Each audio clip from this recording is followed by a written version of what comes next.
So- Getting close, right? We're in a shutdown right now. I mean- What are you here for, David? Aren't you supposed to be? Well, I'm not a federal employee. Oh, hell yeah. So we'll do a presentation first. Sorry for that little interlude. Jokes aside, we'll have the presentation first, and then we'll go. I think it's downstairs, and take a look at a vehicle. So I think we do have Jodi Janssen in the room. Please, by all means. Is this all we have? And when the vehicles arrive, you can escort us down. Sounds good. Thank you. Thank you. Good afternoon, TAC committee.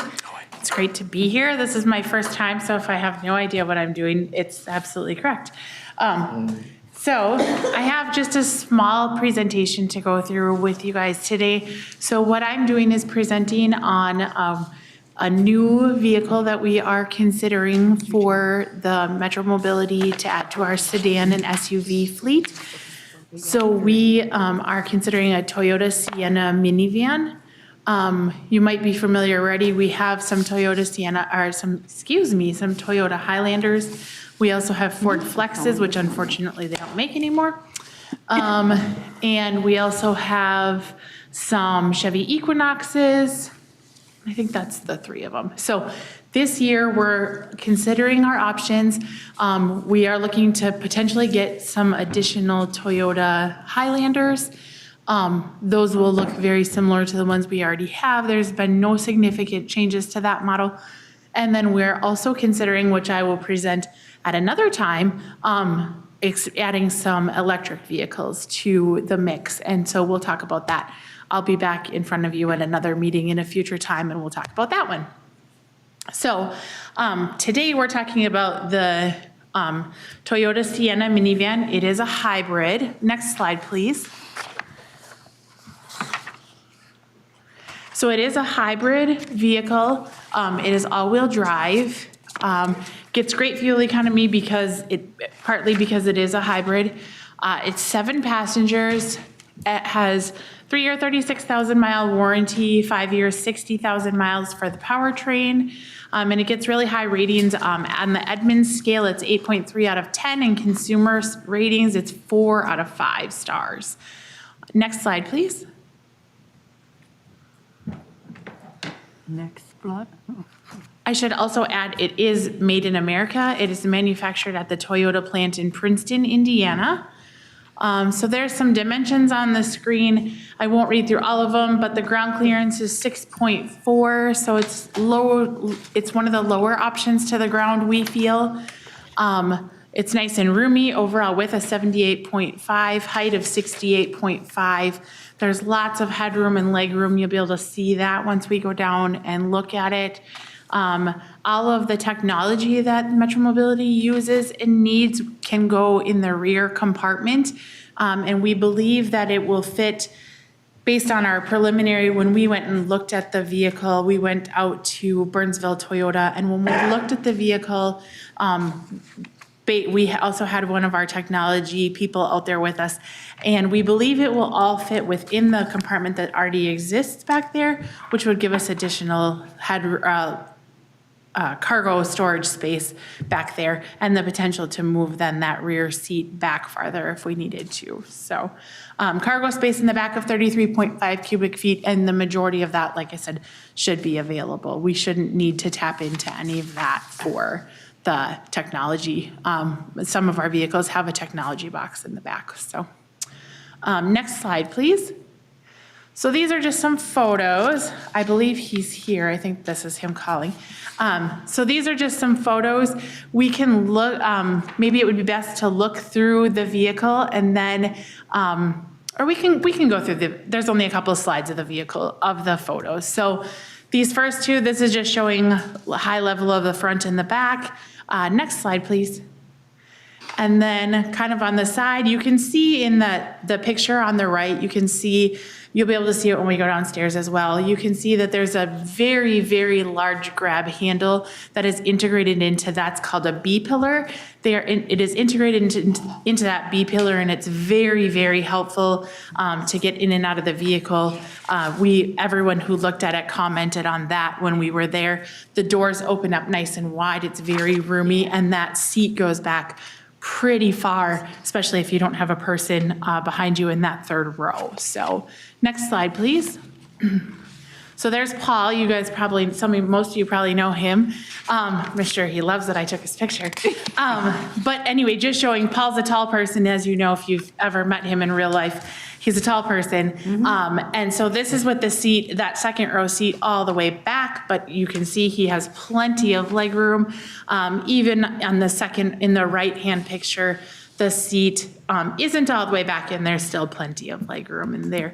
This would also be ideal for, we believe that this would be a really great amount of space for a service animal, groceries, wanting to keep a bag like closer to you versus putting it all the way in the back, those types of things. There's really a lot of versatility. There's full tracked on the floor in there, so you can move that seat any number of ways or fold it out of the way too. So next slide, please. I think this is my last slide. So just showing again the other side. On the right hand, you can see that grab handle again on that B pillar to help be able to get in and out of the vehicle.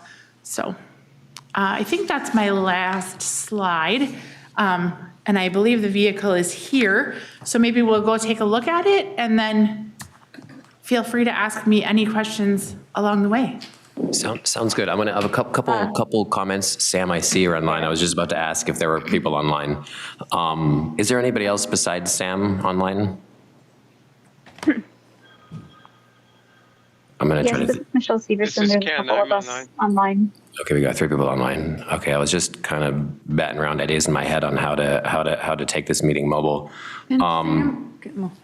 I could probably get a link to the. Can Sam answer questions now and Well, then? just 1 second. I'm gonna try to see if we can figure out how to get on my phone so we can take everybody downstairs, at least so they can ask questions. But Sam, go ahead. That's actually a good point. Sam, go ahead. So I have 2 questions. I'm well familiar with the Toyota Sienna. I have one. I love mine. However, it is a 2022, but the gas mileage is awesome. But the 2 questions I have are, I'm presuming that's 2 seats in the second row and then 3 with the ability for the third row. Is this correct? And then I have one more question. Yes, that's correct. Captain's chairs in the second row and a third row bench. That's correct. And then the second question is, are you going to allow the drivers to use the onboard mapping that at least is in mine, and also add your company maps ability, or will you disable that so that we have to deal with the dreaded Metromobility one? I think that's going to be probably a joint decision with Metromobility and the folks there, and then also based on what model year we get for the Sienna and what the capabilities are. If we can use their system, if it can somehow be integrated, so that more to come on that. Doesn't it say 2025, 2026 model? Correct. Not the model. I'm sorry. I meant the trim level. Different trim levels have different features. So it'll depend. And Toyota has kind of a backlog. So we may have to pivot to a certain trim level in order to just get the vehicle. So. Gotcha. Yeah. Okay. Well, those were my questions, and I will tell people that I really like mine for roominess, and it's got really cool handles you can hold on to if you need to get into the car. And you're one of those people that needs that up on the roof type thing, or at least mine does. So we'll see if that does. Anyway, thank you very much. Thank you, Sam. So for folks online, we did on the fly figure out a way to take the show on the road. So Kevin's going to sign in on his phone. So we'll at least have some audio. I'll do my best to describe things for people online. But we'll do our best to take this show on the road. But before we do that, I want to get maybe some initial questions out of the way in the room if folks have them. I have one. But does anybody in the room have a question before we go down and look at the vehicle? Yes, Heidi. My question is, if we go where hybrid, if I'm saying it right, where you plug it into the, instead of using gas, have they ever done any studies where because how when you put so much weight into a vehicle, your gas mileage goes down and everything. Have they thought about how that's going to work? Because they use that thing all day, and I don't know if there's so many different wheelchairs and different, different weights of people and disabilities and all their devices and everything. So how are they going to keep that charged up and follow the 90% to 100% being on time? Because it takes a long time to charge those things. Yeah, so this hybrid actually isn't a plug-in hybrid. Okay. So, so not a plug-in hybrid, so we don't have to worry about charging time or any of that. So type that of would be thing. good in your future, you say that, you tell us that it's not this type, but it's this type, so we can understand the lingo. Sure, yes. Thank you. Yep. Heidi, those are called e-vehicles, Well, electronic vehicles. I was thinking hybrid, Thank you for the setup, Heidi. I was just about to ask. It doesn't seem to be that you plan on converting these to take wheelchair passengers, but is that the plan at all? They are not going to be wheelchair equipped. Okay. Correct. Yes. What we have found with what we have found with the wheelchair equipped vehicles the minivans that we do have is they unfortunately just don't hold up because they're a converted vehicle. They're a modified vehicle. So they just don't hold up to the level that we need them to. And we've had some significant problems with the ones that we have had. So no, these will not be converted. They will not be wheelchair accessible. Perfect. Thank you. Yeah. Let's take the show on the road. Sounds good. Yeah, folks are ready. Gonna give him a call and see where he's at. your sister or your family member can, they use it. So long it's been. It's gonna make my. Yeah, we do this every so often. To the parking lot. Or you can go, or we go on site. We're taking a field trip downstairs. I forgot my drainage light today. All right, for folks online, Kevin has his phone. I'll do my best to describe what we're doing, and then if questions are asked, we'll repeat them into the phone or make sure that the person asking the question Remember, has. it's like you Okay. take the elevator and you go down, it's the same thing you did in the past. All right, so we're gonna head on down to the basement now. We'll go around, take the elevators down. So far, soccer. Oh, yeah, I was gonna have you come and talk to us for 1 second, Claudia, I'm sorry. I get it in the mail, I get the email. I know, you can't escape us. We know where you are. Thank you for doing We that. went down there and I totally forgot. No, it's okay. I'm sorry. Hey, Claudia, I wanted to thank you. you have me on the list, don't you? Yeah, I sent you an email. Claudia, is that for the? I made them put it Oh. on there too, so everybody got a copy of it. Too many ads, yeah. Are you gonna put that on your website, or can you put Yeah. it, or somehow, if they come? Shouldn't take us more than 20 or 30. Give me time to think through my slides. that thing you Sorry, I should have just asked you. I could have told you.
Hey, Sam, are you online?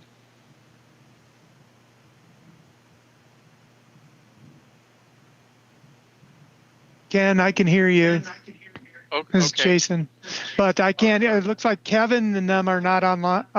He's muted, it looks like. Oh, So okay. I'm Okay. sending somebody down there to have him unmute. Okay. All right. Cool. So it might take a minute. All right. Sure. Sure. Okay. And if it works, great. If it doesn't, that's okay too. Okay. Yeah. I think it should, but we'll see. We'll see. Okay. Okay. And you're not. I'm sitting on my front porch, and I want to just make sure that my mic's not picking up a lot of extraneous noise. Nope. Nope. Okay. You're All right, good. perfect. Thank you. Yep. Good job, Kevin. All right. Hold on. Let me. Fancy shoes there. Nice shoes though. I like them.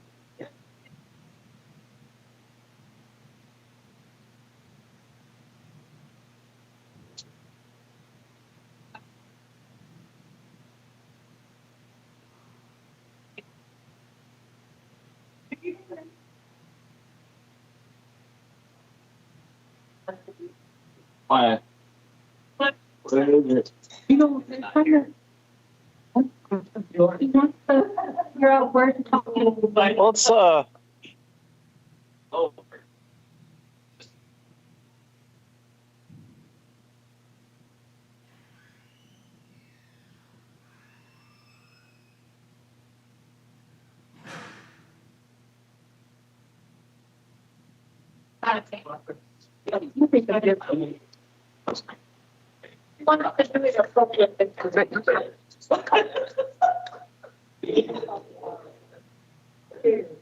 What are you guys?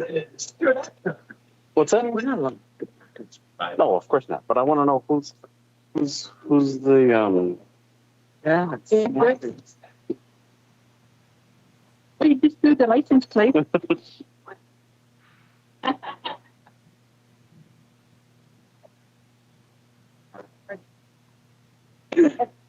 I got it going. Who are you? I'm Benjamin. I'm an AV tech. I'm here to help you. Oh, thanks. Yeah.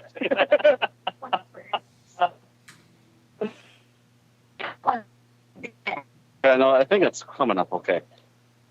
All right. Oh, it's not doing all right. All right, hold on. Let me try to. I have to disconnect from Wi-Fi. Just a little bit up here. We had another request. Right here. That's why it works. I bring them back. Either forward or back. What if I were to dial? Would that work? It would take away your video signal. What about you? You got service down here? Yeah.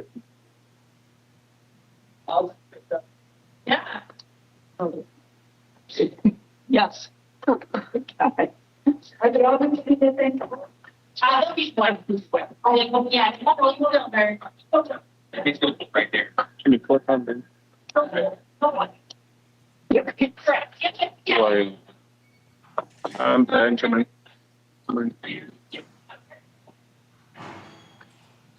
Oh.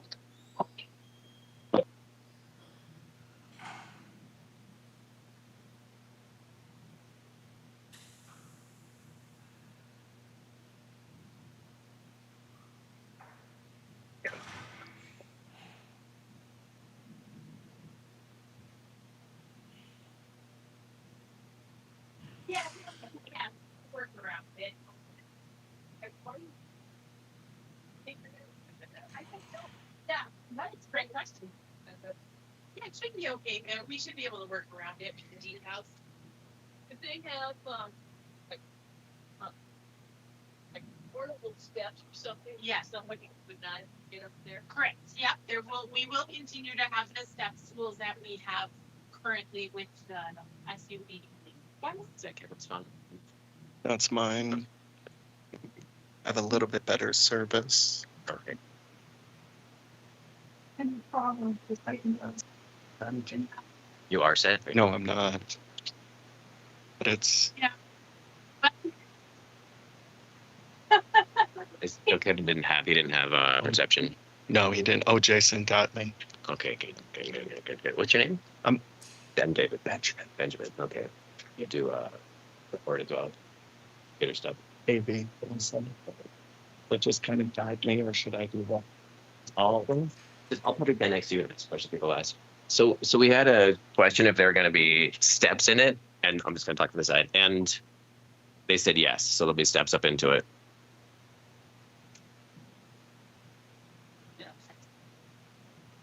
I've seen it.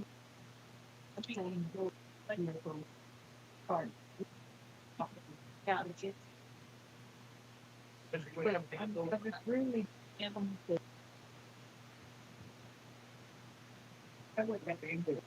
it's not that. On the first side, unfortunately. Yeah. Hey. Oh, I don't. If folks have a question online, raise your hand, and I can vocalize it. Okay. Oh, Carrie. You're speaking. Yeah. You know. Yeah. Hey, David, this is Michelle. Can you hear me? I see your hand up, Carrie, but we can't hear anything yet.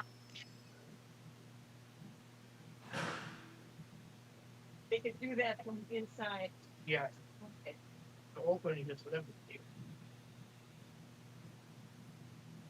And if you don't want to have all the doors closed, then something they want to hear. Yeah.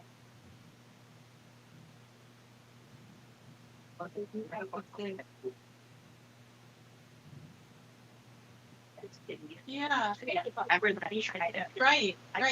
What our hope is that we'll get them to do some our hope is that we'll be able to get them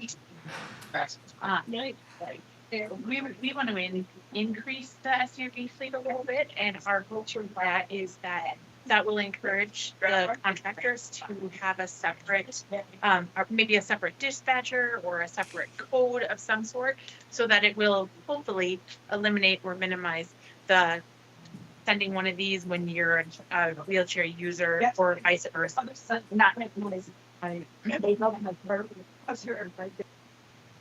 yeah. Yeah. That's in the vehicle. So every Metro Mobility user has in their file if they can utilize an ambulatory van or if they need a lift equipped vehicle. They've never really talked about that. Sign up and tell them certain things. It doesn't mean at first. The way. So is this something that you would be okay using?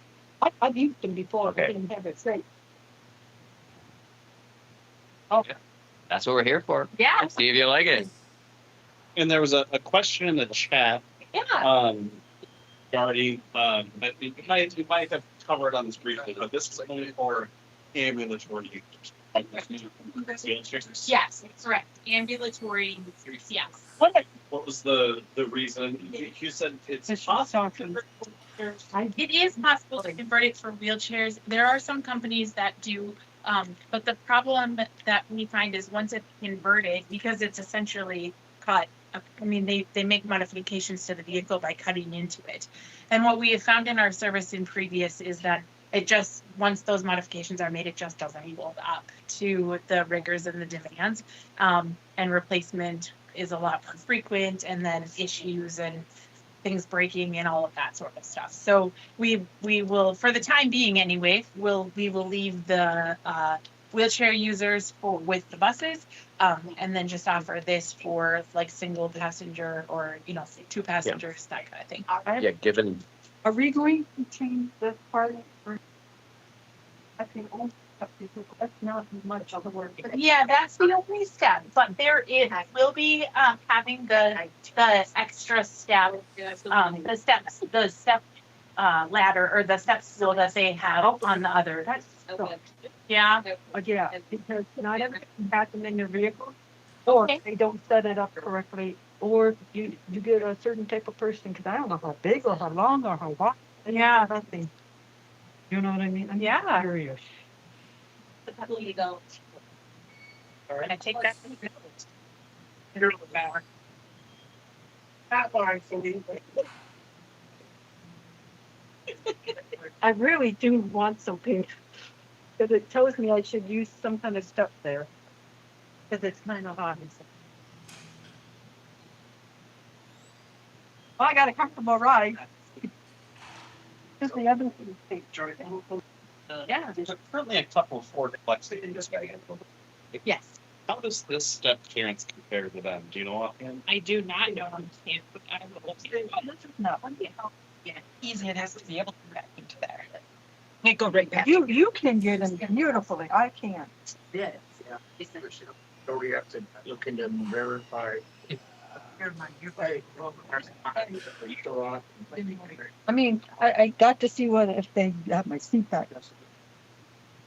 Absolutely.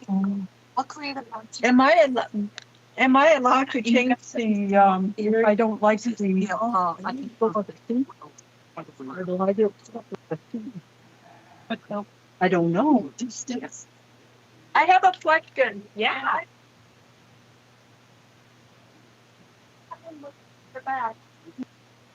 Yeah, and I'm a person that likes it more straight up. What happens if, because each person's different. Yeah. How do I, or? Excuse me. Well, here. Yeah, so you just lift that up.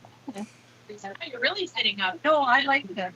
I just gotta make sure that, people who like to play with things don't damage it. Yeah. I've seen that on Metropolitan where they play with everything on the vehicle and you have trouble. Like, how do you put the back? The back of the seat. Yeah, this is nice. No. That is Elizabeth. Yeah, ramp with kind of. Yeah.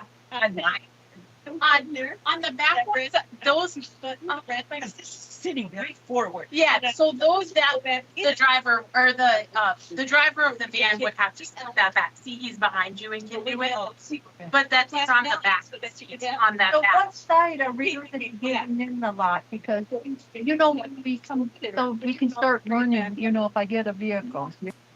More likely this side, unless you were in a parking lot, then I guess it would be this side. But if you were loading from the street, it would be this side. Okay. Yeah. I just know it's hard for me to get in. Now I have to get out. Yeah, that's not me a good job. No, but. It's what you Yeah.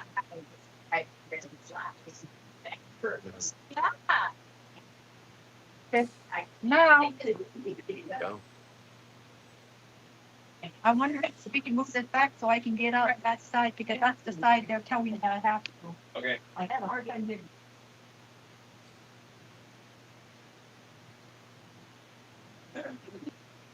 I have everything now. Extra thing. Yes. Yes. How many of these are we buying?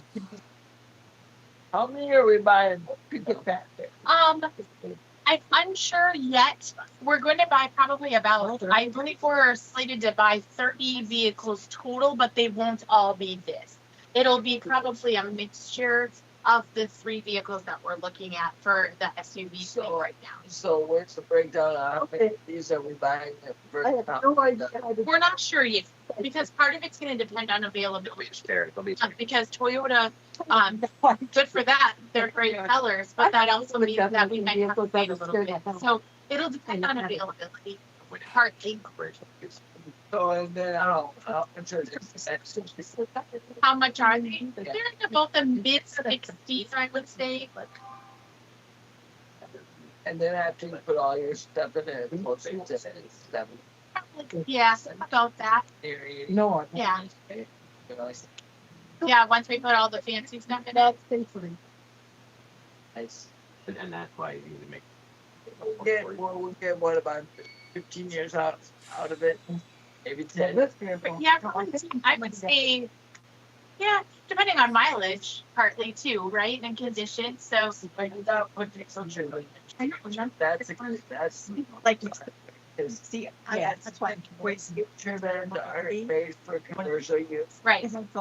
Which is why we weren't, we're not going to update these because you're absolutely right. They're not into with that. vehicle. They're regular value. They call me able-bodied. Not that I like that. Ask me, are you able-bodied? But That's close. yeah. No,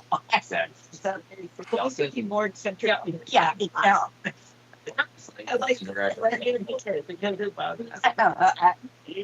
like I'm just telling, Patty that, it frees up the system for the rest of us if we get everybody on the ambulatory side to start managing this. advertising. I know some friends would just never be able to. I could with the stair. Oh, because they're getting in and out. But I couldn't do it. But advertising. Somehow things that I can take a regular sunlight. Yeah. But these still. Yeah, so I think that would be something that Metro Mobility sets up in your file for you. Hold on. Let me.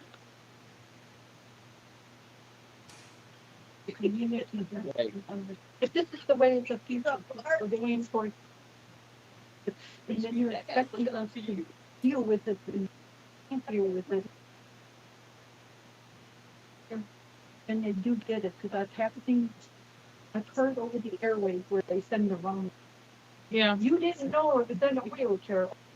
Didn't know that person could never get a wheelchair. Right, right. So I think we just need to. be advertised or talk.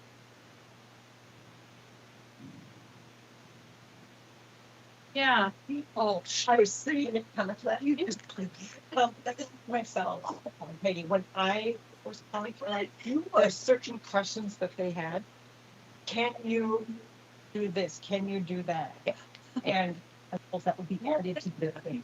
They ask, but half the time they don't notice. Sometimes there's literally good people who did that. They don't even know that. Or they don't know about them, and you can write it so beautiful in your file, and it never even. Yeah. I don't know what I did to do.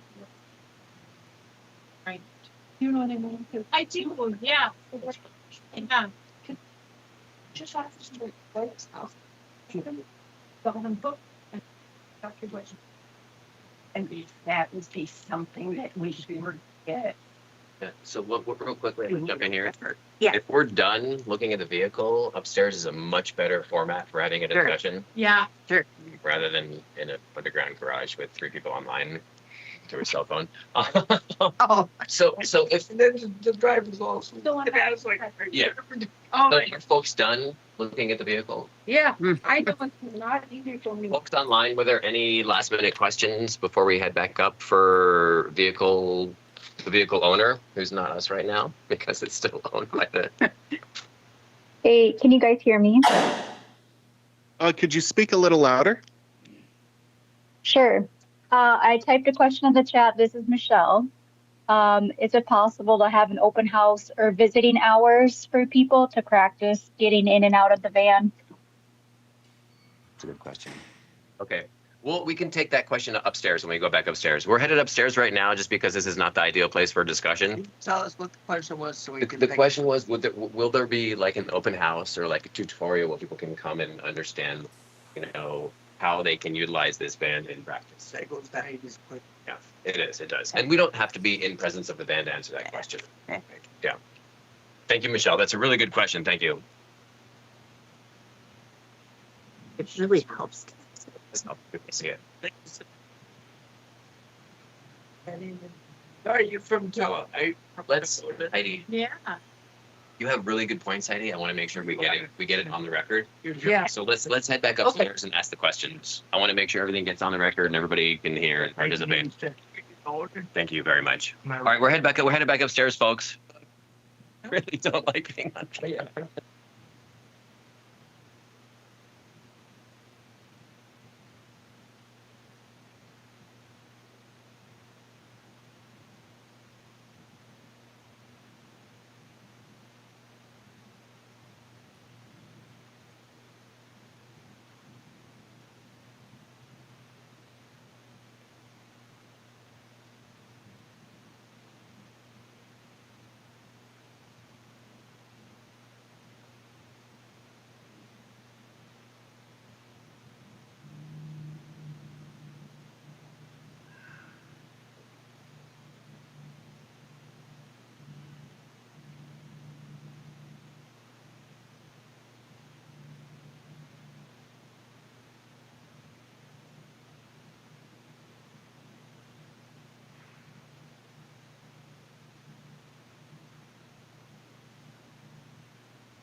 sure if I can click her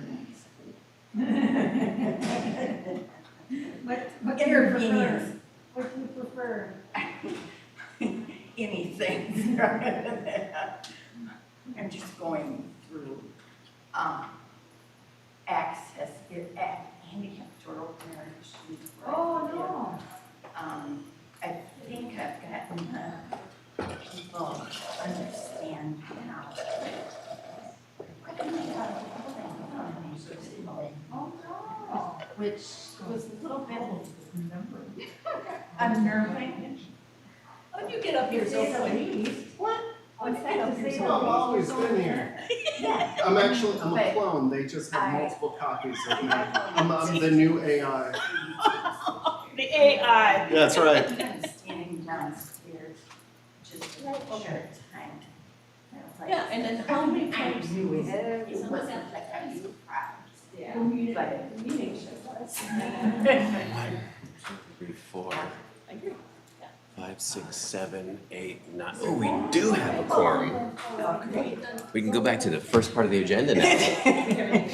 I totally skipped over the land acknowledgement and approvals, but we have quorum now, so that's good.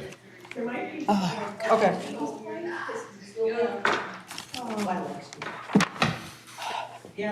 Thanks for your advice on the door opener crap. Say it again? Thanks for the advice on the door opener business. The building where I live, they're doing renovation. Yeah. And I couldn't get out of the accessible door out of the building. Yeah. This makes me think, because I'm getting a new worker, and I don't know what kind of vehicle they have. So this will make me say I need a certain type of car, so I can, if you take me grocery shopping to a medical appointment, I gotta be able to get in and out. If this is the way of the future, it's gonna be hard. So do we have are we doing our executive meeting? Yeah, let's chat afterwards. If Kevin can do it, let's chat afterwards. Folks online, we're trickling back in. Bear with us. Look at you bought the deer. Multiple elevator rides. She carries on a committee under CCD, right? I don't do CCD anymore, Do no. we have a quorum? We have a quorum. I think we do. I think we're just barely at 9. We should just do all of our stuff right now. I'm gonna David, finish. I should have my Go back comments to here. the agenda stuff. Keep our conversations here. Just to watch That's what he said, because I asked the question. Get as much as He said, Heidi. those are good ones, I want you to bring them here. Yeah. We got a bug in here. She wasn't worried about it.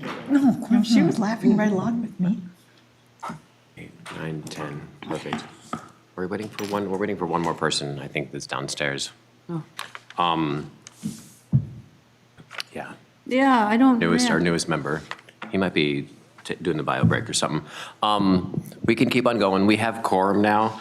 Let's finish up with this. We have enough people? Yeah, we do, yes. Let's finish up with the new vehicle discussion, and then I'll jump back up to approval of agenda minutes, and then the water, land, and Dakota acknowledgement. That's what I was going to say, acknowledgement. Perfect. Everybody's back in the room. So we did have a couple good questions arise downstairs that I wanted to make sure that folks online were able to hear and participate in. Did you want me to summarize, Heidi, or would you like to ask it again? Well, I'm happy to summarize. Go one ahead. of my questions were, are we going to advertise this new way? Because if this is the way of the future, we're getting more of these car vehicles. Are we going to be advertising it and talking about it?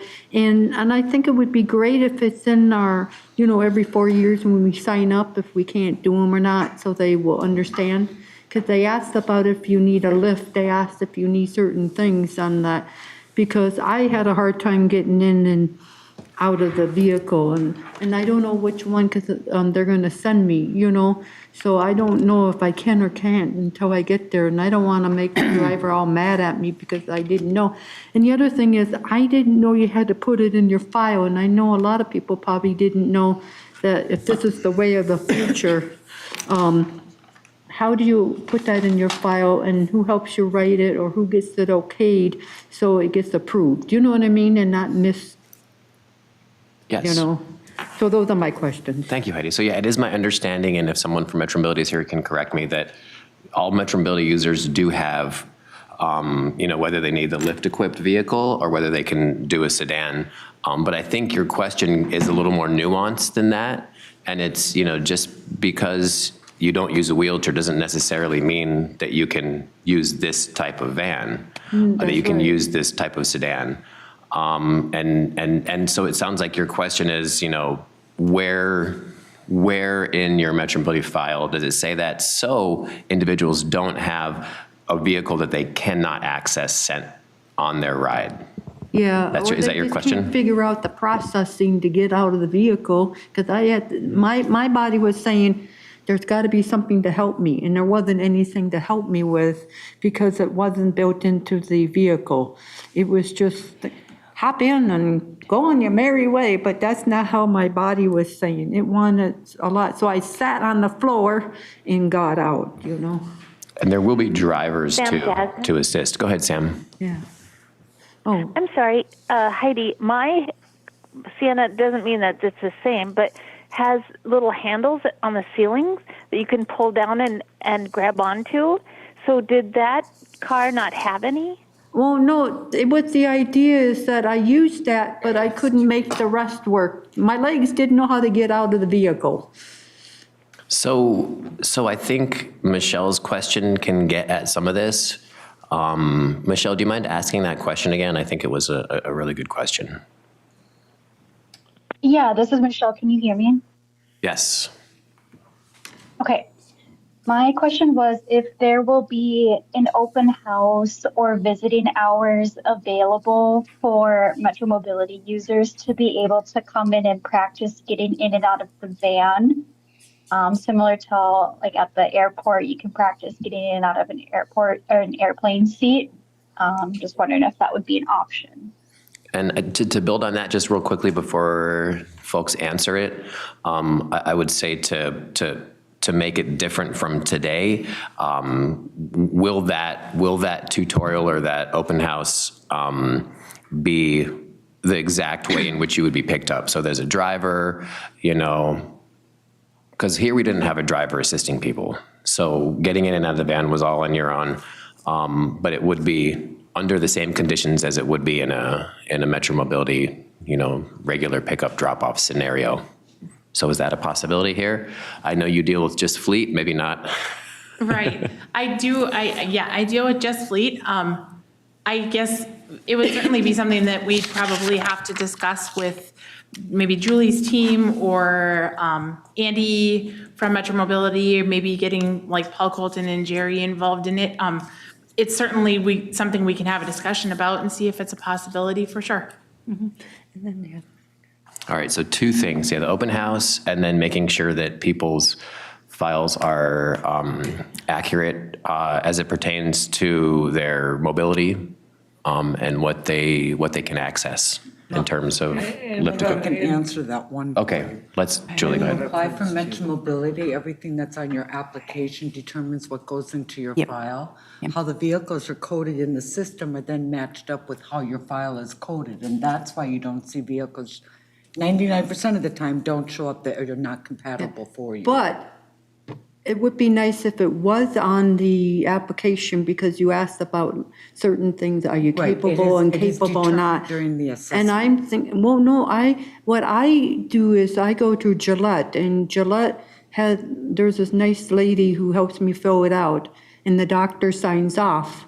But there's nothing in there that says, you just know a lot of people just know the big bus thing. They don't know all the small little vehicles sometimes, So it would be nice if it was written in there that if you can't, then you save a step instead of arguing later to fix the problem.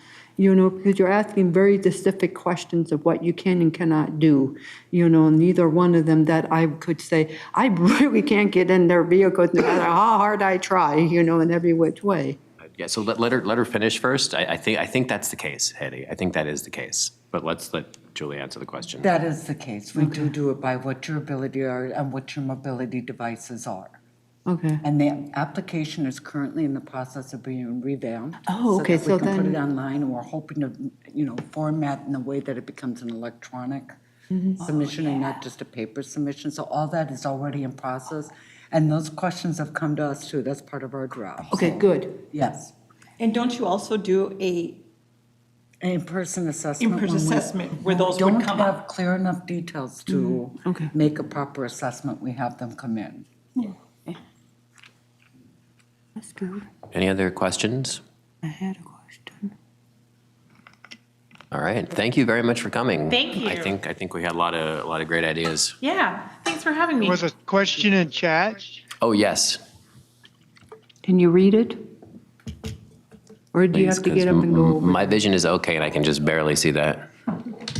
If you could just, we answered it downstairs, but if you could just repeat the answer of, can we use wheelchairs with the Toyotas? No. Oh, no, yeah, these will not be covered. Ambulatory only. Yep. Oh, I remember my question. Go ahead, It's a Heidi. very important question. Are they going to get, okay, Metro Mobility has training, because we've done videos on this, because I've been a part of them. Like how to buckle in a wheelchair, how to ask for an ID card. Are they going to have special training? Because now if we're going to the vehicles for like cars, some people might need a little assistance, but they still can use it. Are they going to get some training just to help them, get in the vehicle or sit correctly or whatever you need to do, similar to what they do with the big vehicles? Yeah, that I can't answer because I order the vehicles. I don't control how they operate them or But can you don't pass that operate them. back? But I can, yes, absolutely. I can pass that along and work with Julie and her team and the Metro Mobility team Because too. that's We a all whole sit together. different So type, because if you have certain types of people, because I've seen people with autism and intellectual and developmental that could use it, but they need some guidance in how to sit and how to get in the vehicle and how to do things. Because sometimes to them, it's just a vehicle picking them up. They have no concept of certain things. They just know they're going to where they need to go. Yep. So just a little guidance and love, and that would be nice. Thank you. Sure, yeah. So they currently are sedans used, vehicles like this, not this exact vehicle, used in the fleet to pick people up. So there is training for the drivers. The drivers do. Hoping more training, Yeah. Because if this is the way of the future and This isn't new, is what I'm saying, Heidi. Oh, I know, but This is not this new. is the way of Okay. the future. If it's the way of the future, we're not thinking about 5 years down the line, the vehicle could slightly change. So then we have to think about how do we adapt to that so the person with the disability can be a part of that vehicle if they really can use it. Thank you. Thank you. Did you have a question? Take it away. Yes, I totally may have missed this. I apologize. That's okay. What number are you, how many are you buying, and what's the whole strategy in terms of the fleet? Yeah, so right now we're looking at about a total of about 30 SUVs to replace older vehicles in our fleet.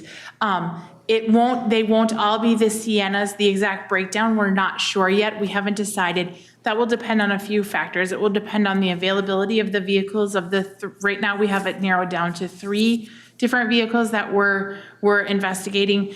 It will depend on the availability of the vehicles, then it will depend on how quickly we can get them and things like that. It will also somewhat depend on price point, and then it'll depend on their service and all of that kind of thing. So right now we're looking at about 30 vehicles, and it will be split up amongst the 3, but probably not an even split. We're not sure what that looks like yet. Thank you. Yeah. Any other questions from folks? I have a question. Yeah, go ahead, Patsy. Be more probably towards Julie. Okay, because it seats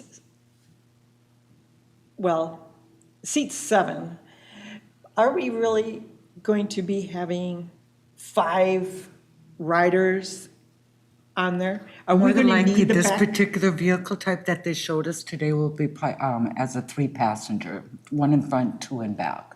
Okay, great. That's pretty So good. it'll depend on each vehicle as they purchase them, the availability, the type of vehicle, and then how they're coded in the system will determine how they're used with the routing. So No, we won't make you squeeze in the back, is that? So clarification, you're saying that these vehicles are designed to only Say that one more transport three, clarification, so these vehicles are only designed for 3 passengers and not 5 or 7? It says 7 because of the 3 that are in the very back, that very back row that we saw the one side up when we were downstairs looking at the vehicle. Yes. But I don't think that we would have the capacity to be able to utilize those back seats simply because, number one, it's narrow to get back there. Number two, it would be different if we're picking up like a family with children, then it may be used that way. But overall, the vehicle will be utilized for easy access. Yeah, the 7-person was just like factory model. Yes. Not before you put in all the Metro Mobility stuff. Correct. Like, that's like, again, for, your family who buys it, like Sam's family. You put 7 people in there probably. But not in this application. We'll be putting 7 Metro Mobility users in these vans. Well, I mean, but that's the thing that people hear though, when you say, oh, it's 7 passengers, and then we hear, oh, it's only for ambulatory. And it's like, oh, so you mean to tell me you're gonna be bringing 7 ambulatory folks through? And how many rides do each driver do? Yeah, that's not happening. I mean, the driver is included in that 7 number too. Right. Okay, so Yeah, they're not even going to be putting 6 Metro Mobility people in here. All right, I think that conversation, we can put a pin in this conversation. Thank you all very much. Thank you. Appreciate it. Thank you. Claudia, do you want to jump in here real quick? Because I know you have just a tiny announcement to make. Not a short announcement, I should say that, a short announcement. It's a big announcement, but it's not going to take 30 minutes.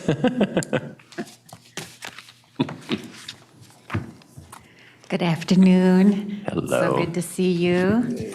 Well, it's that time again. It's the fall community conversations, and I'm happy to report that we have a robust registration going on right now. While I was sitting, 4 new registrations came in, and I've been accumulating them every single day. So I look forward to seeing some of you at the online meeting, which is going to be next Thursday at 6 o'clock, and then the in-person will be at the Yurok Center on Plymouth Avenue in Minneapolis, and that will be at 10:30. And I'll take any questions if you have any, but most of you who've attended before, you can expect much of the same. But we'll be in a new venue. And we will have, of course, refreshments that are locally produced. So. Sam Jasmine. Go ahead, Sam. Claudia, is that in-person one on a Thursday too? No, the in-person is on the 10th, Friday. Yeah. Both times are bad. Okay. I guess I won't be there. All right, thank you. You're welcome. Do you have any more? Yeah. Do you have any more of these? Because we have tons of people in our building that use it, and I can put one way and then turn it over for the other. Oh, he gave me one. So I can turn it over, because this will be good for people who normally wouldn't know that you do this. Yes. To answer your question, I brought a stack here just for you. Yeah, this would be great. Thank you. We'll come to you, Claudia, for more. Awesome. Thank you very much, Claudia. I'll see you next Friday morning. I will see you at Friday. Thank you so much. Claudia, could you tell me, I'm just looking at this kind of going, where, when I think of U of M, I think of the university. So this is off campus. This is in North Minneapolis on 20th and Plymouth. It's 2001 Plymouth Avenue North. So it's on the north side. And it's a beautiful building, very accessible, big sunny meeting rooms. You can't miss it. Very easily accessible from from the freeways. So, yeah, it's a new location. We thought we'd try something new, move around the 7-county area. And it is easy for Metro to figure it out? Is it easy for Metro Mobility to figure it out? Absolutely. We've had folks who use Metro Mobility take programs there. Yes, Okay. correct. Thank you very much. You're welcome. All right, let's just fly through all of our presentations, and then we'll get to our our business. Bradley. Thank you. Please, regional microtransit policy study. So we're gonna take a turn off of vehicles and talk more big picture now. which is about as juxtaposition as you could get. I'll introduce myself real quick while this is coming up. Hi, everyone. My name is Bradley Bobbitt. I am a senior planner with Metropolitan Transportation Services. Our planning group, we're the MPO staff for the Met Council. I'm the transit planning specialist.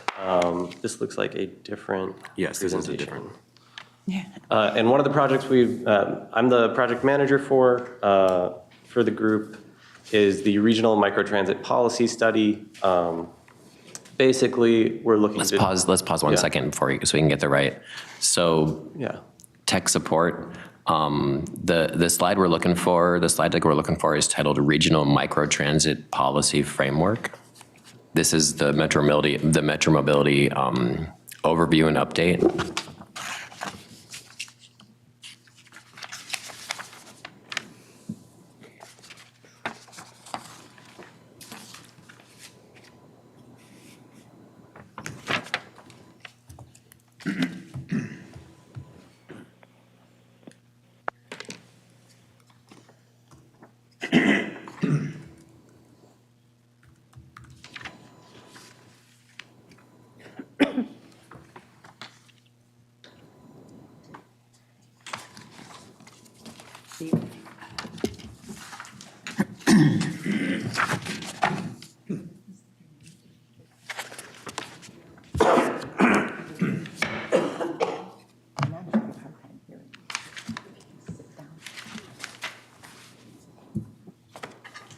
Sorry, this is still not the right presentation. The file is titled, let me pull it up here for you. Excuse me. If that helps you find it. It's titled MET-C Microtransit Engagement. Would you like me back? No. I don't think I'm ready out. I don't have it. Yeah. Thank you for letting us know. I think Kevin left the room to get it for you. Well, we have it printed up. I know we do. Folks online might not necessarily have it either. Oh, yeah, that makes sense. We have a little bit of time. Let's just try to troubleshoot this for the next couple minutes. But if anybody doesn't have it online. Yeah. Folks online, while we troubleshoot on our end to try to get the presentation pulled up for everybody, it was sent out in the email. It's also on the meeting webpage. There's a link on the item under information items. Okay, on the Met Council's TAC website. I still have one. You're good, okay. But that's not to say that they will be on the exact slide that you're on. So ideally, it would be broadcast to everybody. We're not short on time, so I'm okay with spending a couple minutes trying to troubleshoot this. It looks like, I think Kevin was on it. So bear with us, folks. We'll troubleshoot this. We still have about 56 minutes left in the meeting. While we, actually, you know what? While we troubleshoot that, let's go back to the call to order. We skipped over a bunch of things because we didn't have quorum right away, or at least I didn't know that we had quorum right away. So let's start with roll call. Let's start with people online this time. Let's do Sam and then Ken. Ken's here. Thank you, Ken. Sam, want to introduce yourself? We're going a little out of order here, but you know me. Is she? Sam Jasmine, Precinct A. Thank you. Carrie?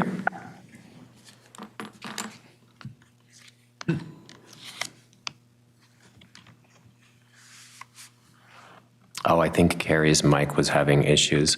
Michelle?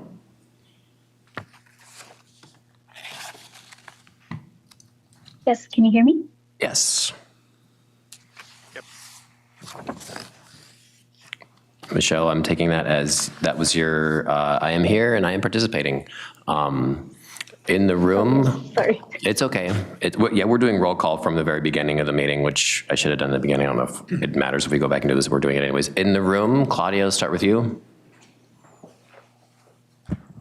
Claudia Fugly, MNCCD. Heidi Meyer, Minnesota CCD.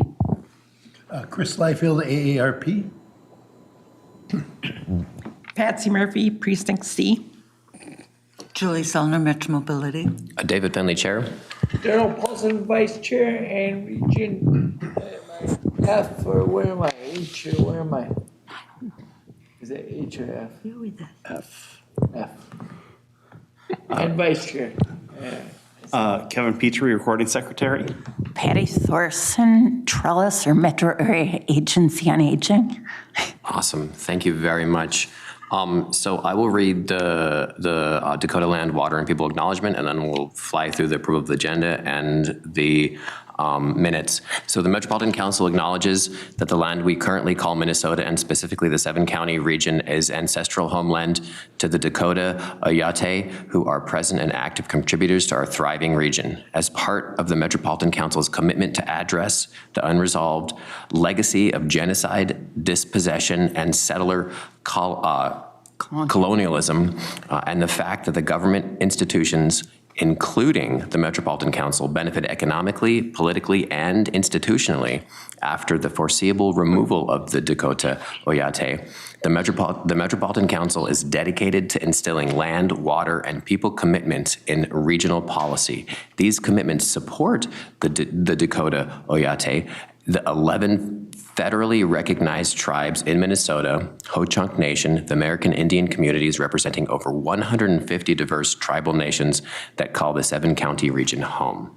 All right, so on to the approval of the agenda. I would entertain a motion to approve the agenda. So move. Second. Fantastic. All in favor, aye. Aye. Opposed, nay. Abstention? Fantastic. I would entertain a motion to approve the August 6th TAC meeting minutes. So move. Second. All right, I'll take, thank you, Patsy, for the move. Thank you, Pat T, for the second. Y'all are just trying to trip me up here. All in favor, say aye. Aye. Opposed, nay. Abstentions? Abstain. There's discussion needed. Oh, sorry, I'm sorry. You're right, Ken. All right, is there any discussion on the meeting minutes from August? Yes, this is Ken. Ken, take it away. Yeah, so I have to express a concern. The minutes are the minutes and are to be historical recordings of the proceedings that took place. These minutes, in my terminology, are whitewashed a little bit. They do not include some of the actual history of the meeting. I understand why they may be taken this way and presented this way to eliminate some potential controversy, but I have a little bit of a concern that it's not reflective of the actual meeting.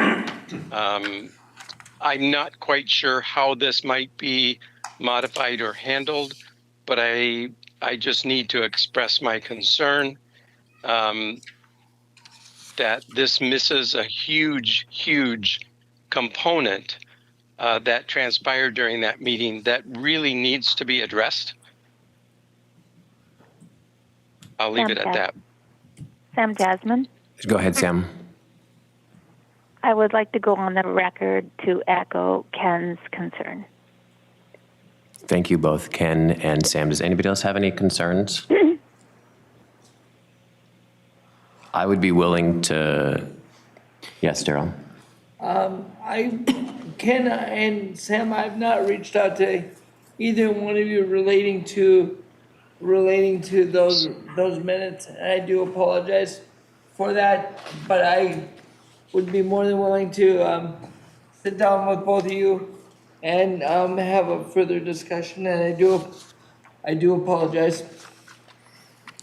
I'm willing to, Heidi's hand is in the room, one second, Heidi. I'm willing to table this and to amend them to properly reflect what happened in the meeting, because I don't think whitewashing anything is necessarily a good idea. The video does live in perpetuity as well as to what transpired, which in my opinion was not ideal for the decorum of this institution or the Transportation Accessibility Advisory Committee. So thank you, Ken and Sam, for bringing that up. Heidi, I'm just trying to understand what Ken was talking about. were you at the August meeting? The last meeting? So 2 meetings ago. No, I was not. Here. I would suggest you go online and watch the meeting if you want Okay, I will do to see that. what I just heard transpired. bits and pieces. I don't know the whole story. Yes, I would definitely suggest you go online and watch the meeting, and you can see what transpired. Under our title? I can, Okay, thank I you. can also send you a link. Yeah, that would be lovely. Link, Heidi. Yes. Because maybe I support it, maybe I don't, you know. I don't think Because nobody- if I you don't need a think- vote or if you need something to support, then I need to know what's going on. Yeah, I think I would suggest you take a look at the video and call me if you have any questions, or call David and we can. Yeah, just send me it with your phone number and then we can figure it out. I can do that, and Yeah. then you can also talk to Nikki too as well. Yeah. You know. She'll. Sam Jasmine. Go ahead, Sam. So David, how much of it, if a person does not approve, wants to go and on record for not approving August minutes, does that cause you a huge headache? Because you just did a whole bunch of them. I'm sorry, ask that question again, Sam. Just how they were done. I actually think they should be done and reflect the audio recording. But if you don't wish to do that, I can't approve the August minutes as far as that goes. Yeah, no, I am totally fine with tabling the minutes, amending them. And again, thank you, Ken, I did not follow proper Robert's rules. I was supposed to ask for discussion. So thank you for that point of order. So would that change my vote too? Because I really didn't know. No, I did not engage in the proper process. I should have asked for discussion before I called for a vote. So Ken pointed that out, which he was correct to do. And I went back and David, I can make. Go ahead, Ken. I was just going to say I can make it a little cleaner by just I move to table the minutes until our next meetings. Second. I am in favor of that. We have a motion and a second to table the approval of the meeting minutes until next meeting, until we can amend them. I'll make a motion. We have a motion. Okay. So all we have to do is vote yes or no now. All in favor on tabling August's Transportation Accessibility Advisory Committee minutes, please say aye. Aye. Opposed, say no. Aye. Are there any oppositions to tabling this until next time? Are there any abstentions? I abstain.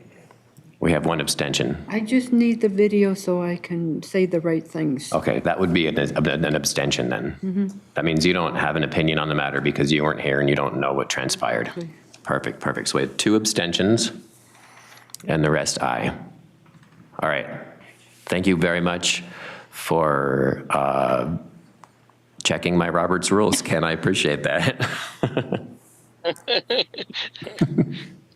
All right. And you know something else I noticed, there's no September. That At will least it probably wasn't, come next on month. the materials sent to us. Yeah, I think September's meeting minutes will be approved next month. They haven't been put out for consumption yet, I don't think. All right. Okay. We handled that? Perfect. Okay, so on to the next presenter. I did see that the presentation was pulled up. Thank you very much, Kevin, and I think it's Jason, or who I like to refer to as the man behind the curtain. Thank you for making that work out. And we'll dive right into Regional Microtransit Policy Study. All right. Take it away, Bradley. Thank you very much. And Kevin, can I advance the slides here? Will I just need to ask for next slide? Might have to say next slide. Okay. Well, our consultant upgraded you all to a board. I noticed on the first slide there, so congratulations. But yeah. Can you pull the mic a little bit closer to you as well? Yes. Thank you. Well, if I'm not advancing the slides, maybe I'll just sit down. Well, this is okay. It's up to you. Yeah, all right. Well, again, hi everyone. My name is Bradley Bobbitt, Senior Planner with MTS Planning. Here to talk to you about the Regional Microtransit Policy Study. Again, I'm the project manager for the council on that. We're working with Stantec, our consultant, and then all of the regional transit providers. Next slide, please. So I'm going to go over a quick overview of the project, why we're doing it, what we hope to get for outcomes, and then part of what we're developing is kind of a work program for the Met Council and then also the transit providers that we're all kind of developing together of things we want to work on to make consistent for microtransit across the region. So that'll be item 2, and then we'll have time for discussion. And Chair, if it's all right with you, folks want to ask questions as we're going along. It's up to you. That's fine with me. All right, all right. I think there's a lot of information, so it might be easier to ask questions as we go along. So if we're going to do that, I'm going to be a little more strict in my enforcement of seeking recognition from the chair before you ask a question. So don't just blurt it out in the middle. I want to make sure that it's a proper time. So seek recognition from me, as is the technical rules of the board or the committee. Now you got me saying it. of the committee, which I don't, I'm not too much of a stickler about, but if we're going to do it in this way, I would like to seek recognition before. So hand up online too. I can't see hands online, so I would appreciate tech support, a little bit of help from tech support. Thank you. All right, next slide, please. One more, thank you. All right, so just a quick overview of the study. Microtransit is a service type that all of our transit providers are operating right now. If folks are familiar, think MVTA Connect, Metro Micro, Southwest Prime, those types of services. So they are operating within a zone. They're often operating in those cutaway buses, but sometimes vans or other vehicles. So you're calling for the service on demand, it's being dispatched, coming to you, and it operates within a particular zone. So that's what that type of service is. Given that we're at a point where all of our transit providers are operating this type of service and it's continuing to grow, the region, it seemed like, in the region, it seemed like a good time to make sure we were coordinating on certain aspects of providing that service so that we have consistency. There are some known challenges of folks using this service across providers or like to move through the region as opposed to just in a particular area. So the timing seemed good to work on that. I'll cover most of that, although at that point there. As far as what we're going to deliver, we'll have recommendations on regional policy for microtransit. We'll have some performance and service design recommendations. Part of that is to help guide future service design for the transit providers, but also to communicate to cities and counties, like what can you expect out of this service? What role is it going to play in our regional transit system? What's the kind of floor of expectations for wait times or fares, other things like that. And then finally, as I mentioned, we're trying to create a kind of a work program of items that we aren't all on the same page right now, but we know we want to get there eventually. And all of this, I guess for context, is draft. Next slide, please. So we're still working on the study. This is not after the fact. We started earlier this year doing some best practice and peer region assessments. And then we've been working with representatives from all the transit providers to develop some guiding principles for microtransit in the study, come up with kind of a general approach to how do we categorize different types of microtransit service. And now we're more in that phase of developing guidance on performance, service standards, things like that. And we wanted to come to you all for some feedback as part of that process. So I mentioned our transit providers working group already. So we have all of them represented except for the University of Minnesota, who does not provide microtransit service right now. They're providing direction to this study, helping develop the recommendations and reviewing the products. And then we've been doing other types of engagement throughout. So we've met with county mobility managers, We've been having one-on-ones with transit providers or coming to groups like this for additional feedback. Next slide, please. And just a bit more on what separates microtransit from paratransit or dial-a-ride like Transit Link.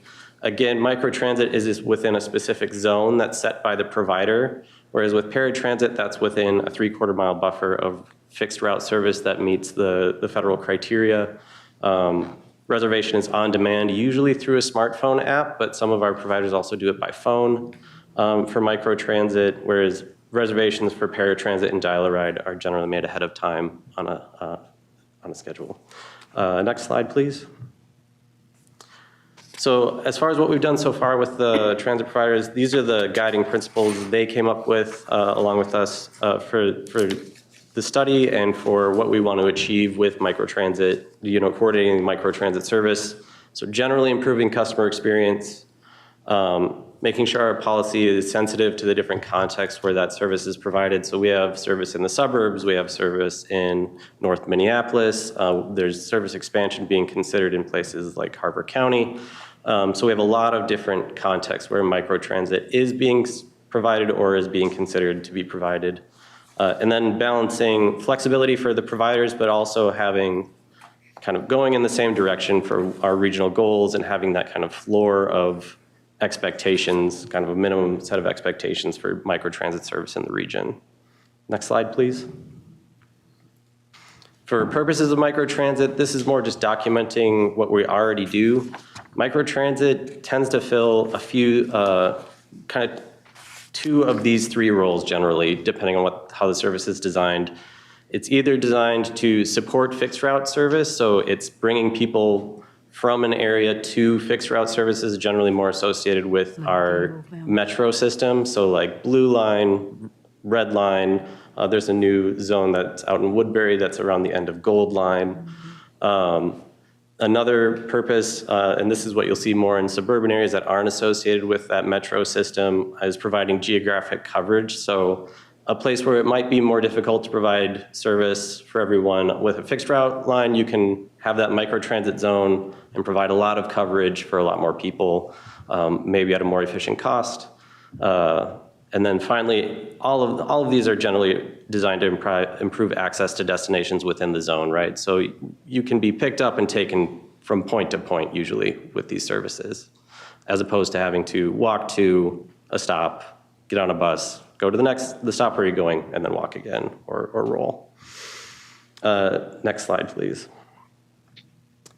Another piece we've developed with the transit providers is just how do we categorize the different types of services? And basically we're looking at basing it off our transit market areas.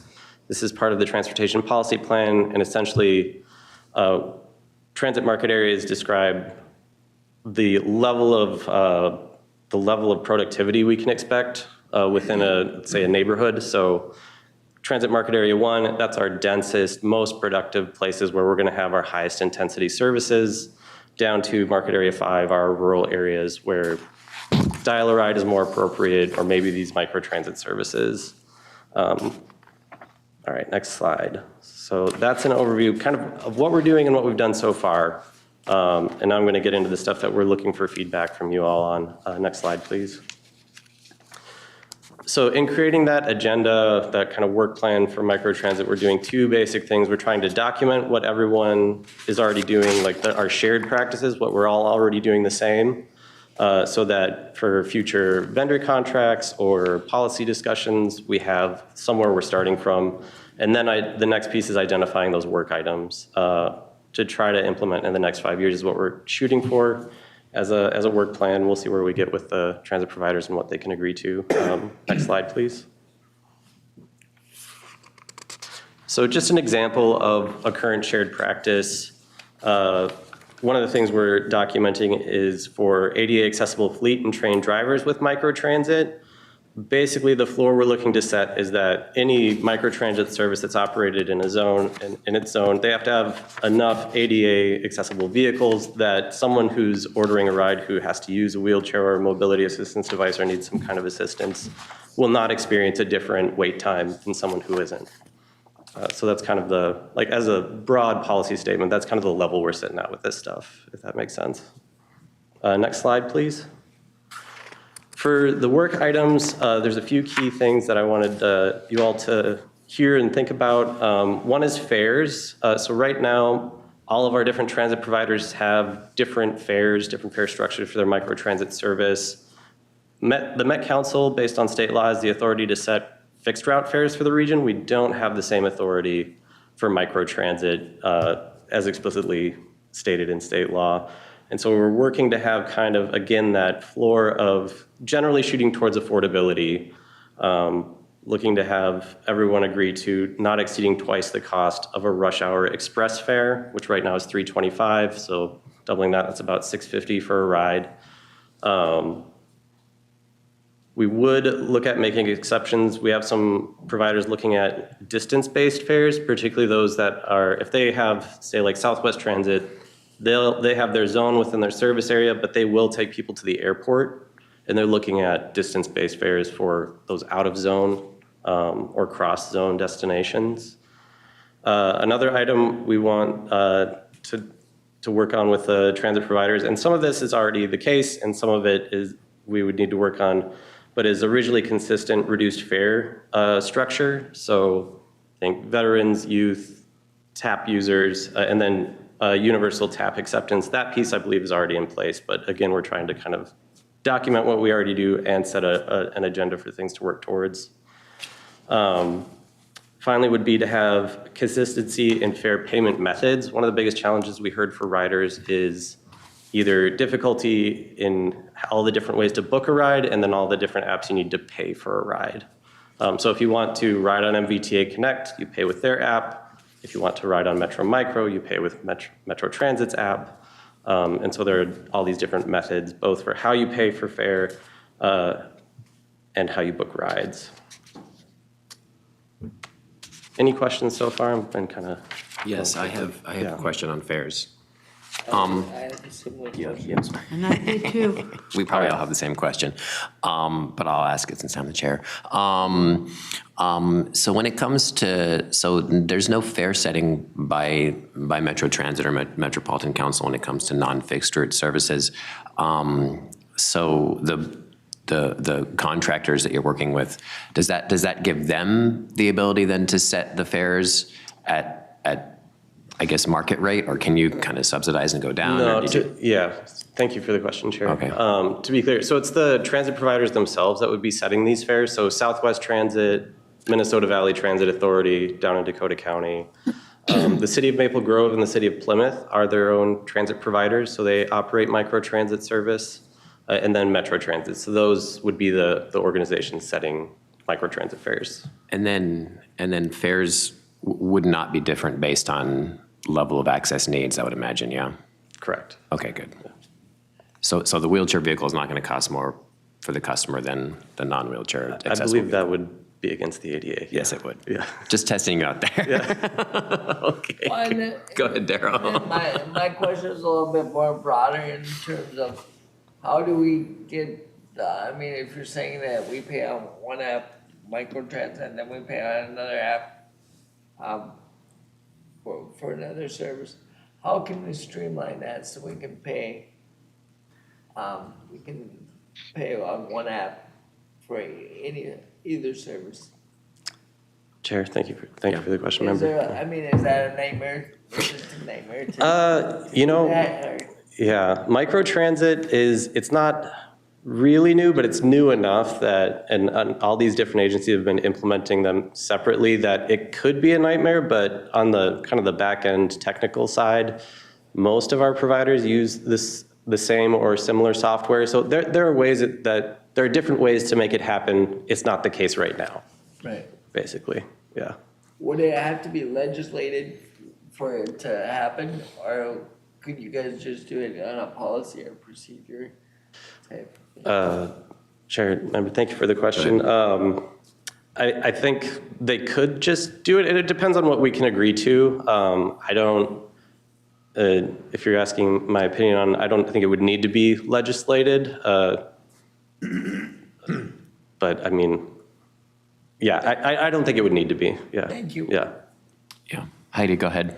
My question is, what happens if one zone is more than the other? You know, like if I'm going the exact same distance to this distance, you know, in all the zones, you know, why, you know, what makes them that more and that less and that this and Sure. that this? So how do we keep it so, because with people with disabilities, they need, well, for me, for sure, I need some kind of idea of how this works, you know, so I can follow it and make sure when I get, you know, if you're saying pay now or pay after, because I don't know how each one works, you know. Sure. I want to do it right, because with Metro Mobility, they are very clear about how things work, you know, and when you use the taxi service, they're very clear in how this works, you know what I mean? Does that make even sense to you? Yes. Sure. Yeah, thank you. Yeah, it works like fixed route transit in that you would pay beforehand with the exception of those distance-based fares, but no one has implemented those right now.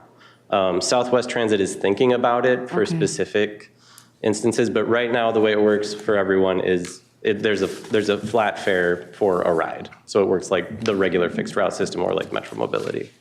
Okay, so I will know exactly, because when I call for a Metro Mobility taxi, they can tell me ahead of time, you know, how much it might cost, you know? Yeah, and so the way, like, say you wanted to book a ride on Metro Micro right now, it's just a flat fare regardless of the distance you're going. I think it's $4. Okay, MVTA is the same way. Everyone else is the same way right now. okay. So that makes it easy to keep track in case anything goes wrong or, you know, fall apart. And to clarify, everyone's the same way in terms of when you pay and that it's flat regardless of distance. There are different prices. Like I think Southwest Transit is $5 for a ride right now. Metro Micro is $4. I'm not recalling what MVTA is, but yeah. And they have different operational reasons for how they have set their fares. And what we're trying to do is have a floor of, or I guess in this case, a ceiling of like, we want it to be affordable for riders, but give the transit provider some flexibility to set their fares based on their operational needs. So that's what we're trying to achieve with this kind of draft policy that I've outlined here. If there are questions online, just chime in right now. All right. Yeah, I have a question. This is Ken. Go ahead, Ken. I had a feeling. Go ahead, Ken. So I actually have two questions. One is you mentioned in the introduction somebody having the need to go from one region to another region. Am I correct in assuming that then that person will be have two charges, one for each of the different systems that they're using? Sure, thank you. And then I have a second question, but I'll wait for the answer of this one. Sure, yeah, thank you. Go ahead. Sure. Thank you. Thank you for the question, member. So the way it is right now, and we'll get to this, and I have a slide on transfers, but the way it works for most systems right now is you can ask for a transfer onto fixed route, and so that would work like a normal transfer to that service. As far as if you were going to transfer, say, from one microtransit service to another, generally the way it works right now is you would pay two fares. Second question, Ken? Okay, thank you. And yeah, my second question is, you know, I'm an old guy and I remember history. We used to have zones for Metro Mobility, and you could take Metro and be dropped off at a collection point to then wait for another ride to be picked up to complete your ride. And we had all kinds of horror stories about people being left, people being locked in buildings, just the system dropped. It concerns me a little bit with all of these independent systems working autonomously, that we could be kind of walking towards that kind of a system again. Mm-hmm. The question I have is, Metro Mobility has oversight.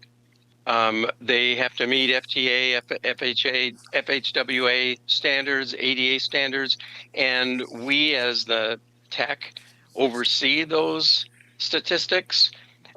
We currently have independent contracts with different service providers, and we can include incentives for people meeting their goals, on-time performance, appointment time performance, all that kind of stuff. Who has oversight on these suburban providers for their on-time performance, for their, who has oversight? Good question. Do you plan to get to this later, or is now a good time to answer? I can answer this now. Okay, go ahead. Thank you, Chair. Thank you for the question. So generally speaking, Met Council has oversight on the suburban providers. We are the designated recipient for FTA funding, and so what that means is we funnel their federal funding to them and do that oversight. There was a service allocation policy recently passed by the Met Council that will mean there might be a change to that, in that the opt-outs could choose to be what's called a direct recipient, and then they would be directly being overseen by FTA. But right now, it's Met Council, and it's the same as for fixed route. Heidi, is it related directly to fares? Yeah, does the Met Council have anybody that's disabled on there that can help, make this work, or is it all people who don't have disability there? I don't know who all uses this, you know what I mean? And uses fares, because I want to make sure I'm understanding all the processing, because it's so, how do you train a person with certain types of disabilities to use all this, and who helps them set up all these apps, or if it's an app-based kind of thing, or can you call if there's a problem? Seriously. I mean, if you want people with disabilities and you're coming to ask us, how does this work with, because I need to know if I have enough money, and I need to know if I did this right and I follow every step, if I have to transfer from one to another, like Ken was talking about. So we have. It sounds like how do you teach, and how do you, and who's going to help making sure that app is up to date and working correctly, and I'm going where I need to go. So it sounds like we have some concerns about continuity. Are you okay with continuing on in the presentation, and then maybe these more broader questions that aren't directly related to fares we can address at the end? Absolutely. Sounds good. Okay. Yeah. Chair Finley? Oh, Sam, go ahead. Is it directly related to fares? It is. Go ahead. My question is, I understand that it sounds like there'd be a card affiliated with paying for these rides. Would they accept cash or tickets as well, or not? Chair? Yes, go ahead. Yeah, thank you for the question. So our proposed kind of regional policy is that go-to card would be universally accepted and cash would be universally accepted. So yes, to answer your question, and then as far as some sort of more consistent payment method, that's something that we're hoping we can get the transit providers to all agree to work towards, but that will probably be a longer term item. Yeah, that would be good. Very good question, I Sam. understand. I get tickets, like refund tickets for Metromobility or fare tickets to pay for a free fare because they've missed appointment times or whatever it may be. Will those be accepted? Chair, thank you. Thank you for the question. I would imagine so. I will check and make sure, but I would imagine so that this, those were Metromobility tickets. I would imagine that they would, but I'll check and I'll have to get back to you. But my draft answer is yes, I would believe they would. Awesome, thank you. Thank you so much. Let's continue. Thank you, Sam. That was a really good question. Next slide. Okay, so another piece we're looking at, and which you asked about, is service coordination across zones or across service provider territories. So Microtransit has a service territory in the region, Southwest has theirs, MBTA has theirs, and some of these microtransit zones are butting up against each other. And so what we're hoping to do is develop a regionally consistent approach to those cross-zone interactions. People's lives don't necessarily follow, administrative boundaries, so we want to make sure we have an articulated regional approach to facilitating those trips across jurisdictional boundaries. Next slide, please. So what we're hoping to do is create kind of a menu of options for our transit providers, and then this will, if it's in the TPP, it'll also kind of show cities, counties, et cetera, like how we're doing this cross-boundary coordination, and then get the transit providers to also coordinate with each other on this. I think that's where we often have kind of the biggest barrier. But the two options we are looking at, one our consultant calls reciprocal ride. You might also call it a pickup and drop off only zone. So in the green zone under option A, called the home transit zone, the way it would work is someone could, starting in that zone, they could select a destination in the neighbor zone shown in purple, any destination, and they could be taken there from in their home zone, or they could be picked up anywhere in the neighbor zone and brought back to the home zone. So that's one way that some of our providers are currently doing this. Another way is option B, which is they designate hubs. So there are specific locations, often it's a transit center or a service center. And so if you're starting off in your home zone, but you know, hey, I want to go to Brooklyn Center Transit Center, and that's a hub, a pickup and drop off hub, you could go there if that's in your neighboring zone. Next slide, please. So this is, I've got a series of maps here just to illustrate each idea. These are our current microtransit zones shown in the map. So we've got Maple Grove in red, Plymouth in blue, Southwest Transit in green, MVTA Connect in kind of that orangey color, and then Metro Micros in purple. This is a little out of date. Metro Micro is also operating in Blaine now on the north side of the region. Next slide, please. So for option A, that kind of pick up and drop off only reciprocal ride option, we have these cross-hatched areas. And so essentially, if you were, say, in Southwest Transit's service area, in that green area on the lower left of the map, where you have those green crosshatches, Southwest Transit would come and pick you up from there and bring you back to their service zone, or they'd bring you from their service zone to those areas, but they wouldn't bring you kind of point to point within, say, MVTA's service area or Metro Transit's. This is actually how they currently operate Southwest Transit's service. Next slide, please. And then this map shows what a designated hub approach would look like. So we'd have points that people could choose to go to from within their home zone. So again, looking at Southwest Transit, maybe instead of being able to be dropped off anywhere within the Shakopee zone, from the Southwest Transit zone, you could go to the Marshall Transit Station or downtown Shakopee. Next slide.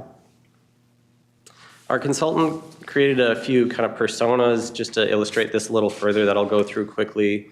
So this is someone who is looking to go to their son's school. They live in the green microtransit home zone, and they need to go to a school in the purple neighbor zone. Their provider map shows that they can book a trip from their zone, their home zone, to that neighbor zone, and they would just simply book the trip to go from their home zone to the location in the neighbor zone. Is that all tracking so far? Okay, next slide. With option B, so a designated hub, the same person trying to do the same thing of going to their child's school in the neighboring zone, their provider map would show specific locations they could go to in the neighbor zone. So maybe, again, it's a transit center, so they would have to book a ride from their home zone to a transit center, and if they have to continue to use microtransit, they would book another microtransit ride, or they would transfer to fixed route. Next slide, please. And then we have one more persona here. This person recently moved into the home microtransit zone, but they want to go to their temple, which they know a bus that can get them there.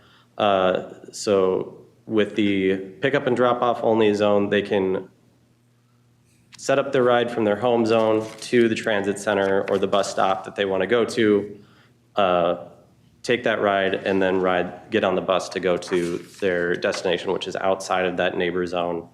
Next slide.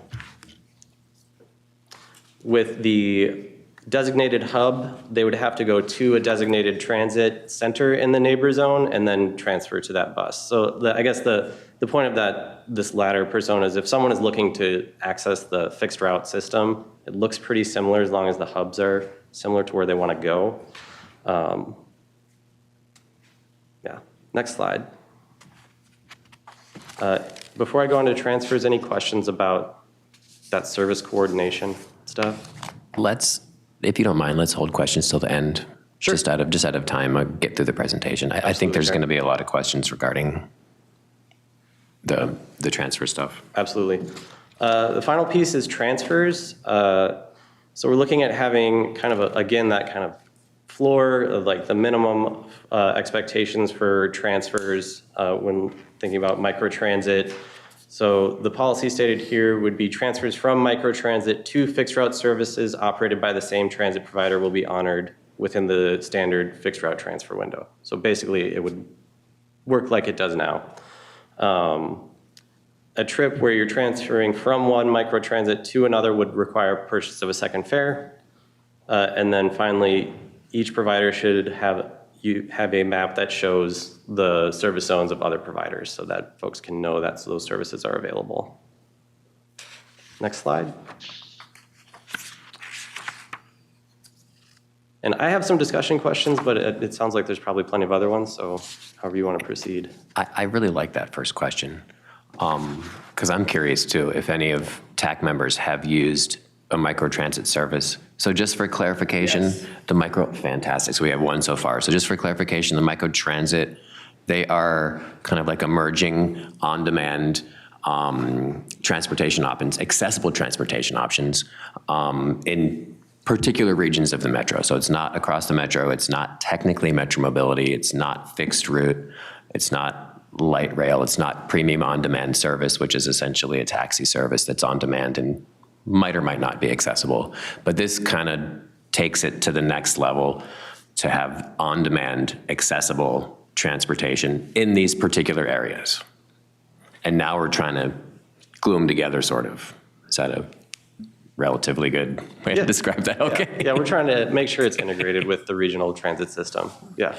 Okay, perfect. So that being said, I'm curious, Darrell said that he has used a microtransit. Has anybody else on TAC used microtransit? The way my wife and I talk about it is like dial ride, right? You call up, they go within a certain zone. They call up and you'll get your ride within a lot of time, depending on what time you call. I mean, you might have to wait a few more minutes if you call it during peak hours or whatever they consider their high demand hours. But I mean, it's similar to a taxi on demand. It works.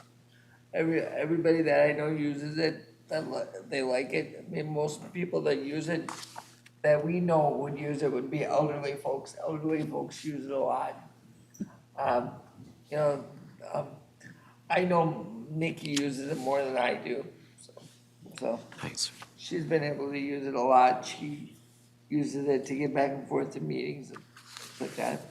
I mean, depending on where we're at in this in the area, I mean, because you don't have a lot of it all over the place. But I mean, if you go to the areas where they're at, I mean, and talk to the folks, like I think the biggest one is what, not in Burnsville, but it's in North Minneapolis, right?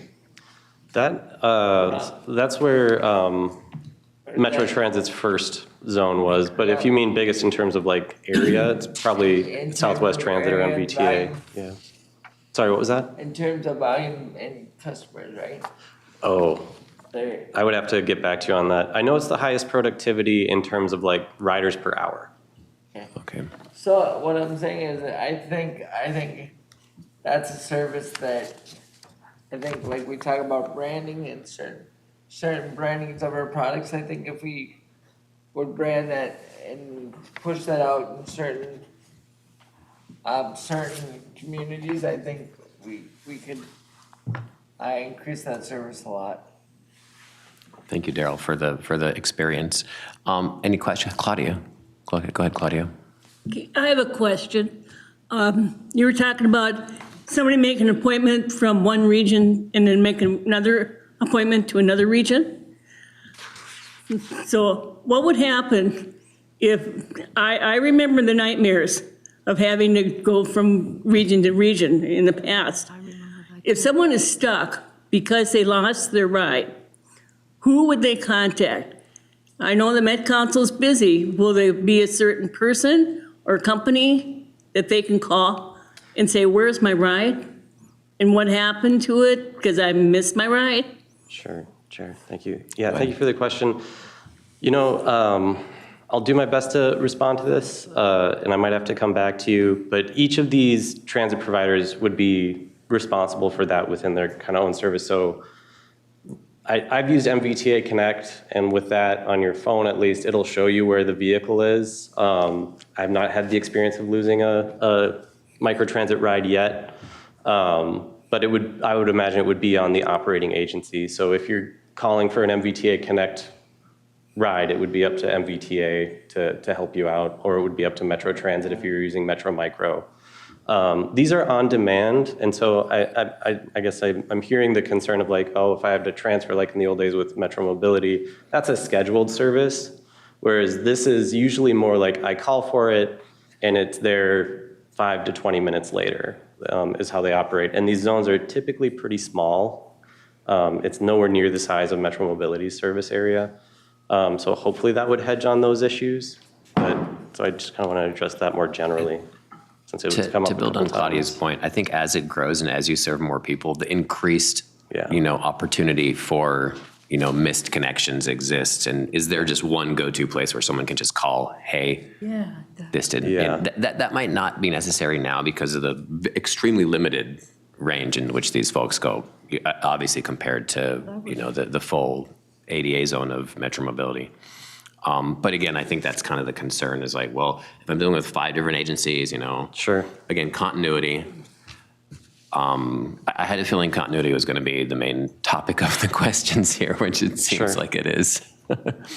Heidi, go ahead. And that goes back to the learning thing I talked about earlier I wanted to touch on. Yeah. But also, is it all base apps? Because some people with certain types of processing or certain disabilities, they literally need to talk to an actual person because looking at a map or looking at certain things, it just looks like junk, and I know it has a reason and there's a rhyme for it, even when I'm on the train and on the buses. So I have to learn your system, but who's going to train us to learn those systems, because certain people just don't process the same way the app would like you to process. So who does the teaching, or how do I learn how to use it? Because it seems like everything's getting to be on the computer, or it's an app, or I have to sign up for this or have a code and don't lose it. So how do I, get the help, for all these different, if I have to make one connection to another connection? Sure, thank you. Thank you for the question. Yeah, I think this is a great question for me to bring to the transit providers in our group, and that's why we wanted to come to you all for questions and feedback. I do know that like Plymouth and Maple Grove, they will set up rides by phone for their microtransit services. I'm not sure about MVTA, Southwest, or Metro Transit offhand, so I'd have to ask them. But I think it's a great point and something that we will ask the transit providers about. Lost and I understand all of this, but it's just so much to take in just to do a simple thing. And for certain people, it might be hard. Go ahead online. I think that was Ken. Doug. Oh, go ahead, Ken. So you go first. I do have a question though, so put me in line. Okay. I just want to answer Heidi's question. So Heidi, my job literally is to train people on Metro Transit and Microtransit. So I've been doing a lot of trainings. You want training or a group of people want training, just got to give me a call. Most of the providers that are with Microtransit have a phone number that you can call and just talk to them, book a ride, call them up again, have them pick me up at the Walmart or whatever it is. It's super easy, but if you need some help, just let me know. Okay, can I follow up one thing? Yeah, go ahead. My other thing is, last night I had to do an app to order to sign for my human services. So we did some Googling because it was malfunctioning. We figured it out because I had some blockers, so is there like any way that if my worker and I can do it ourselves instead of going to a class, can I, do a video or type in some words and then it will pop up and teach me how to do some stuff? So I thought, that would be awesome to have, so I don't have to, because what happens if we need it right at this moment and it's, not a, nope, you need a class. I mean, it could be simple to fix the problem. You know what I mean? Like I don't have to schedule a date to go and learn all about it, but I can learn some basic stuff by, because certain apps do allow some learning, like, oh, you're having some problems? Q&A, and here's all the different things, people experienced. Is there any of that we can have in those apps? Or are there in those apps? Or making phone calls or the website or anything? It sounds to me like we're going to need a round 2 with you. Maybe, Chair. Go ahead. I will say, so again, the transit agencies are generally the ones directly doing that, so I defer to the person online from Metro Transit. There are FAQs like on MVTA's website. I'd have to look and see if they actually have videos like you're talking about. A lot of them, or a lot of transit agencies do that. I don't know about ours. But yeah, I might defer to the person online. Yeah, let's go to Ken. Hold on one sec. Heidi, we're really short on time. I think it's an extremely important question. We're definitely going to have round 2. I think maybe in like 6 months, get back to, some of the feedback you got from us. Sure.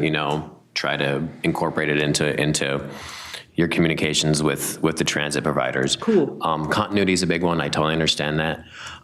These are extremely limited areas right now. If you look at the overall map of the metro, like it's maybe 15% of the metro, like maybe. Well, even that is a lot. Yeah, no, it is a lot. It is a lot. And the goal, I think, is to, keep expanding. So we do have parity, if you want to call it, for folks with disabilities. So there's on demand for folks with disabilities.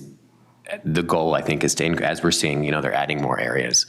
I'm not going to speak for you. I'm not saying you're going to add more areas after this, but I think that's kind of an intention here. Ken. Yeah.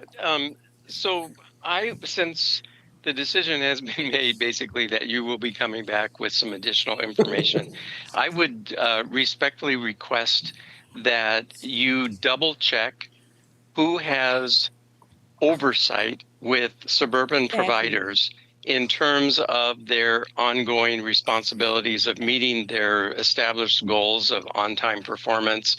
And if it were Met Council, we're the Transportation Access Advisory Committee. We would be receiving statistics on their performances, and we don't.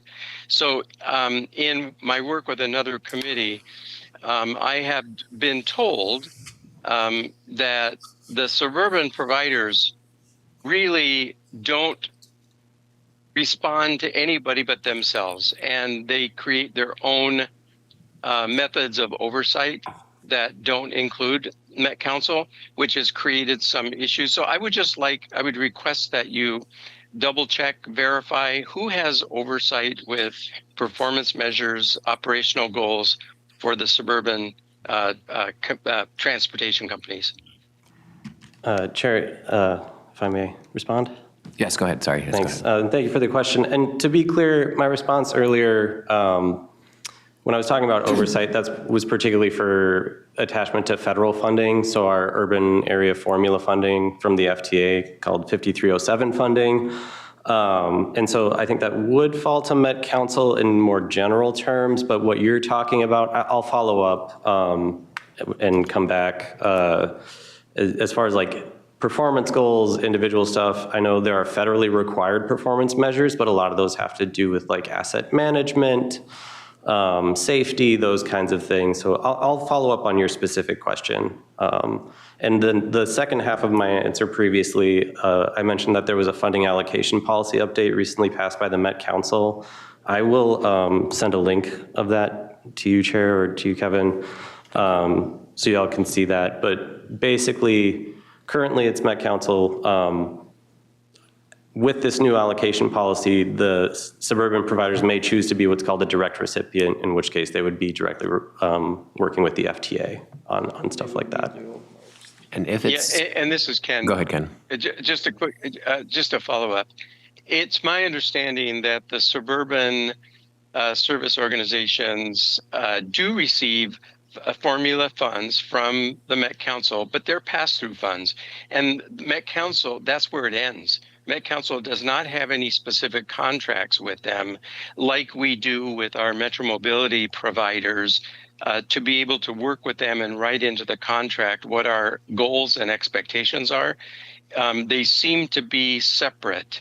And that's been part of the issue on another committee I'm on, is trying to figure out how they have an important piece of the transportation and transit in our region, yet we don't have any method of oversight with them, from my understanding. So that's what I'm most interested in discovering, is how and what is the current level of oversight for those suburban service organizations that directly affect the metropolitan service areas. Yeah.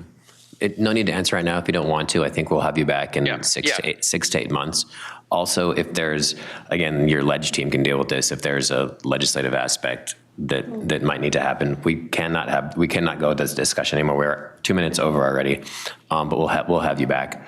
Thank you very much. This was more robust than I thought, which makes me happy. I appreciate this discussion. Thank you, everyone. I really appreciate it. Go together. Ken, do you have Blue Line updates? It's 2:32. Oh. I'll be brief. We're at 60% engineering for the Blue Line extension. We are currently now going to change focus and look at individual station design and accessibility. So that's where we are right now. Great. Awesome. Thank you. Nice job. Purple Line, Darrell.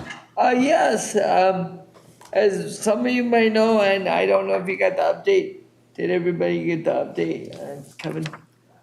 So the update was, as of 9/23, a new has struck for what we used to formerly called the Metro Purple Line, is now entering a new phase of development that will strengthen and shared transit vision by operating reliable, accessible connections that serve the diverse needs of our communities.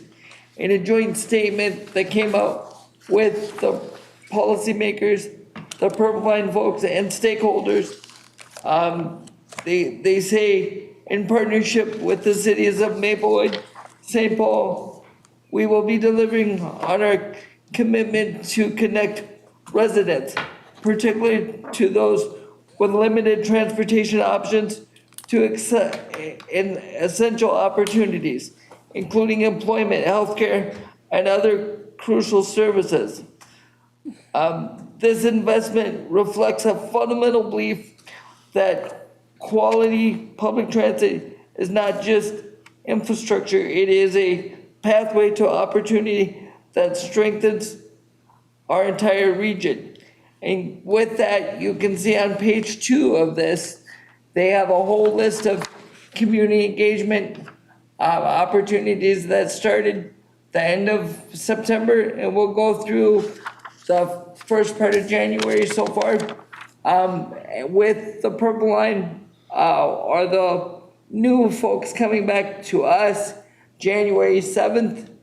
They are on our agenda to give us a new update. So I would encourage any of you, as many as you can, to join me along the way anytime between now and January 7th to look at the project and weigh in on it. And it's still going to be a major necessity, crucial part of our transit system. It just probably won't be called the Purple Line anymore. Actually, we've changed the color. I think it's going to be the bronze color. I'm not sure why, but Oh my God. but we'll, color doesn't really matter as long as we get the necessary services and transit that we all deserve in the East Metro. Thank you, Darrell. Are there any members of the public who would like to make a comment at this time? Yeah. You'll be in just a second. Members of the public? Oh. Seeing none, are there any committee members who'd like to make a comment?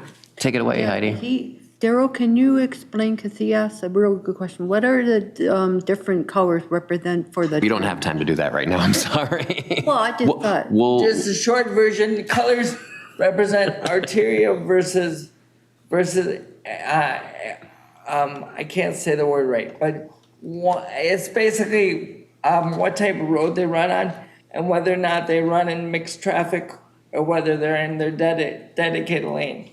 We can get you more detailed offline. It's okay, Heidi, it's okay. Do any other members have comments to make at this point? No, awesome, we're adjourned. Thank y'all, 6 minutes over. Was a good question. Nice. Sorry, Heidi, I need to end the meeting.